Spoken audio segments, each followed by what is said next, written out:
शिव कथा कह रही है। भगवान देवाधिदेव महादेव का संवाद कर रहा है। शिव महापुराण की कथा कहती है कुंदकेश्वर नाम, केवल कुंदकेश्वर नाम ही औषधि का कार्य कर जाता है। केवल कुंदकेश्वर, जहां आपको लगे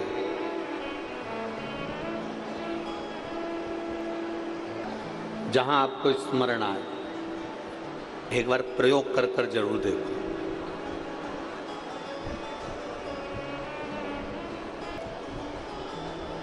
कि शंकर भगवान पर चढ़ी हुई बेलपत्री खाने का क्या लाभ हो सकता है, शिव जी को चढ़ाए गए एक लोटा जल से क्या लाभ हो सकता है।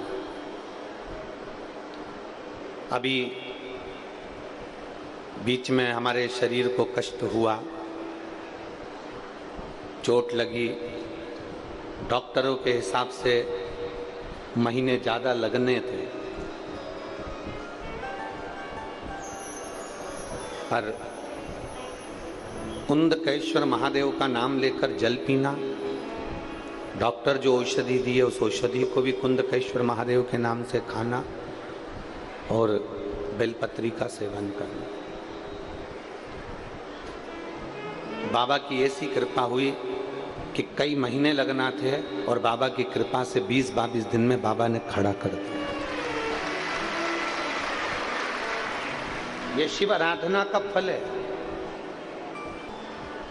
हम कहते हैं अपने ऊपर भी प्रयोग कर कर देखिए, अपने ऊपर भी शिव महापुराण की जो कथा के जो तत्व हैं, भगवान शंकर की कथा के जो उपाय हैं, भले दुनिया के लोग उसको टोटका कह दें चाहे टोना कह दें, दुनिया के लोग कुछ भी कहें, पर शिव महापुराण का एक एक उपाय आपकी जिंदगी को सार्थकता देता है। जो बच्चे शहद लगी हुई बेलपत्री को शंकर को समर्पित कर कर जाते हैं और खूब अच्छी मेहनत करते हैं, खूब अच्छी मेहनत,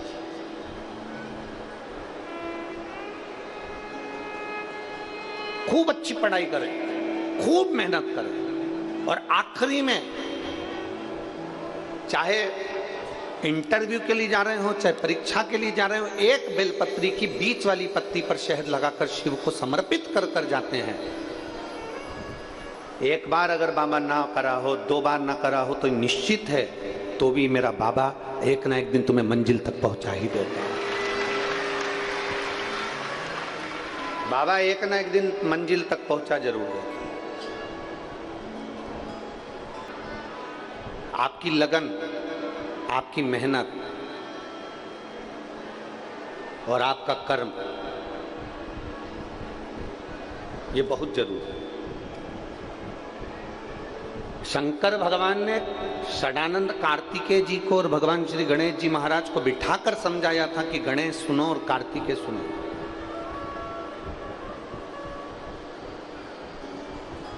दो चीजें अपनी जिंदगी में धारण कर लेना, षडानंद कार्तिकेय और गणेश, 2 बातें अपनी जिंदगी में उतार लो। एक, मेहनत मत छोड़ो, कर्म मत छोड़ो, और दूसरा, बुरी संगत में मत बैठो, संगत अच्छी बैठो। और जो शंकर भगवान के शब्द थे वो शब्द आपकी जिंदगी में उतारिएगा। एक, पानी की बूंद, गरम तवा है, तवा बहुत गरम है जिस पे तुम रोटी सेकते हो, कढ़ाई गरम है, तवा गरम है, बर्तन गरम है, एक पानी की बूंद उस तवे पर डाल दीजिए, एक पानी की बूंद कढ़ाई में डाल दीजिए। गरम कढ़ाई में, गरम तवे पर जब पानी की बूंद गिरती है तो वो पानी की बूंद समाप्त हो जाती है। बोलो सही है कि गलत है? मेरी जीजियों ने तो कई बार तवे पर, कढ़ाई पर पानी डालकर देखा होगा तो वो पानी समाप्त हो जाता है। गरम तवे पर, गरम कढ़ाई पर एक पानी की बूंद डालोगे तो पानी समाप्त हो जाएगा। वही पानी की बूंद कमल के पुष्प के ऊपर पड़ जाती है, सूर्य की रोशनी में चमकती है तो वो एक हीरे जैसी चमक पा जाती है। वो पानी की बूंद गरम तवे पर पड़ी, समाप्त हो गई। पानी की बूंद कमल के पुष्प पर पड़ी, फूल पर पड़ी, वो चमक गई। और वही पानी की बूंद सीप में पड़ी तो मोती बन गई। वही पानी की बूंद सीप के अंदर गई, मोती बन गई। शिव महापुराण की कथा कहती है ये आपके ऊपर निर्भर करता है कि आप किस संगत में बैठ रहे हो। गरम तवे पर बैठोगे अर्थात किसी गलत व्यक्ति की संग में बैठोगे, किसी गलत व्यक्ति की संगति में बैठोगे तो ये निश्चित है कि वो गलत संगति वाला तुमको बिगाड़ कर रख देगा और तुम्हारी जिंदगी नाश कर देगा। पानी की बूंद गरम तवे पर पड़ी तो पानी की बूंद समाप्त हो गई। पानी की बूंद कमल के पुष्प पर पड़ी तो चमक गई। अर्थात किसी अच्छे व्यक्ति का संग पाओगे तो तुम भी एक ना एक दिन चमक जरूर जाओगे। और तुम उस पानी की बूंद से समझ लें कि सीप के अंदर चली जाती है तो वो पानी की बूंद भी एक दिन मोती बन जाती है। अर्थात आपकी संगत, आपका व्यवहार, आपकी अनुकूलता, आप कहाँ बैठ रहे हैं, किस जगह पर बैठ रहे हैं, किसके साथ बैठ रहे हैं, ये देखा जाता है। किसके साथ बैठ रहे हो? जिसके साथ बैठ रहे हो बर्बाद तो नहीं कर रहा है आपको। 3 मित्र व्यक्ति को बर्बाद कर देते हैं, हमने पहले भी कथा में कहा। पहले नंबर का ताली, प्रशंसा करने वाला तुम्हें एक दिन बर्बाद कर देगा। बहुत बढ़िया, दे 2-4 और धर के दे, खूब मार अच्छे से। तेरे में इतनी दम है रे, तेरे पास खूब पैसा है, तेरे पास कमी है क्या? 2-4 को अगर मार भी देगा तो तेरा पिताजी छुड़ा लाएगा। ये प्रशंसा करने वाले,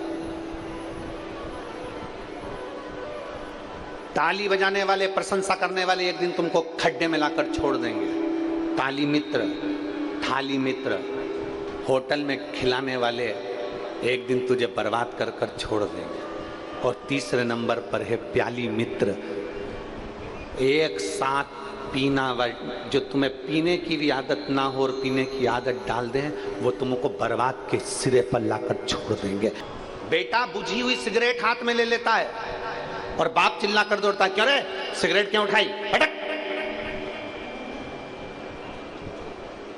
बेटा अगर शराब का, मदिरा का गिलास हाथ में ले ले तो बाप चिल्लाता है, तू मदिरा पिएगा, पटक पटक।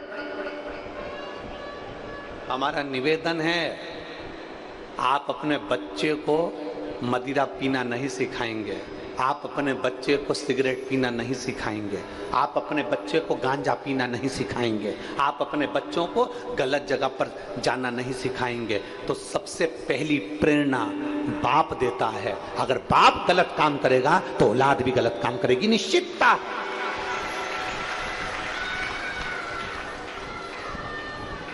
अभी कथा में कहा, अपने घर के बच्चों को तुम जमीन देकर जाओगे, अपने घर के बच्चों को तुम मकान देकर जाओगे, अपने घर के बच्चों को तुम गाड़ी देकर जाओगे, अपने घर के बच्चों को तुम जेवर देकर जाओगे, सब कुछ देकर जाना। अगर आप अपने बच्चों को संस्कार देकर नहीं गए तो ये बच्चे जितनी जमी जमाई जमीन जायदाद गाड़ी बंगला है ना, एक दिन नशे की हालत में कहां सिग्नेचर कर कर आ जाएगा, किसको देकर आ जाएगा मालूम नहीं पड़ेगा, कहां बर्बाद कर कर आएगा मालूम नहीं पड़ेगा।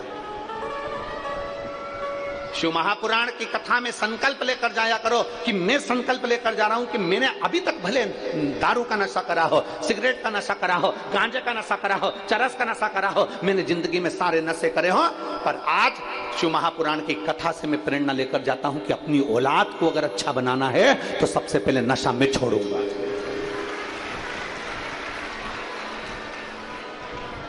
अपनी औलाद को अगर अच्छा बनाना है तो सबसे पहले नशा मैं छोड़ूंगा। ये प्रेरणा लेकर जाओ। थोड़ा समय लगेगा, थोड़ा आदत में लाने के लिए